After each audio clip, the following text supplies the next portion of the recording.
Mwanaume, unadhani usiku kwenda kukojoa mara 3, mara 4 au zaidi ni hali ya kawaida?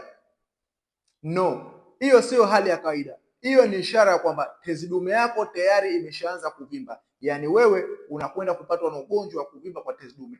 Na tezi dume inapoanza kukua huwa inakwenda kugandamiza njia ya mkojo. Na njia ya mkojo inapogandamizwa, kuna baadhi ya dalili zinaanza kujitokeza. Kwa mfano, hii hali ya kukojoa mara kwa mara hususan wakati wa usiku, lakini pia utaanza kuona mkojo wako kutoa unakuwa dhaifu, haufiki mbali na unaonesha dalili ya kukatakata kila unapokaribia mwishoni. Na kila ukikaa utaanza kuona kibofu hakikauki mkojo. Sasa kama ni mmoja kati ya watu ambao kwamba unahisi una baadhi ya dalili hizi nilizoziongelea, basi ni vyema kuchukua hatua ya haraka, kwa sababu tezi dume ni hatari katika afya ya mwanaume, hususan kwa wale wenye umri kuanzia miaka 40 na kuendelea. Na kadri inavyoendelea kukaa nayo inakwenda kupelekea madhara makubwa, ikiwepo mawe katika kibofu cha mkojo pamoja na figo, lakini pia inaweza ikapelekea kansa ambayo ni hatari zaidi, na hata kutibika kwake inakuwa ni ngumu ikiwa utachelewa kuitibu. By the way, tezi dume inatibika kwa haraka na kwa usalama zaidi ikiwa utaiwahi mapema kabla ya kufikia madhara makubwa. Na kama unahitaji kutibu changamoto yako, unaweza kuwasiliana na mimi kwa nambari zilizopo